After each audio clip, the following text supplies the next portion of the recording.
আল্লাহর ওয়াস্তে একটু থামেন, জীবনটাকে একটু ব্রেক দেন। তাহলে এই কঠিন পরিস্থিতিতে যেহেতু পড়েছি, আমাদেরকে উঠে দাঁড়াইতে হবে। কারণ কবর তো আমার সামনে রে ভাই।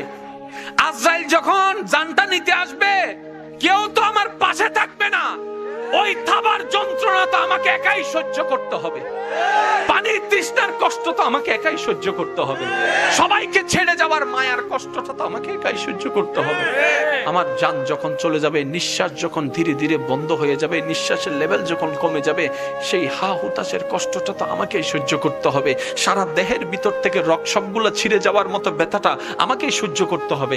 তখন তার কোনো কেউ আসবে না, তখন তো পাশে কেউ থাকবে না। আল্লাহর ওয়াস্তে একটু নিজেকে প্রশ্ন করুন, ওই দিন কি করব?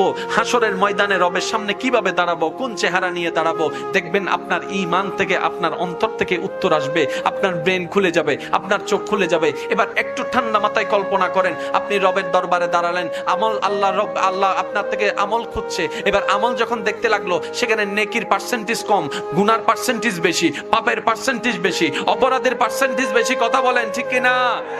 পাপের পার্সেন্টেজ বেশি, সওয়াবের পার্সেন্টেজ কম। এই সওয়াবের যেগুলো আছে, এগুলোর মধ্যেও ভেজাল। নামাজও ভেজাল, রোজাও ভেজাল, হজও ভেজাল, যাকাতও ভেজাল, দানে ভেজাল, প্রতিষ্ঠানে ভেজাল, এখানে ভেজাল, সেখানে ভেজাল, নাই বলতে কোনো কিছু। এবার বলেন জান্নাত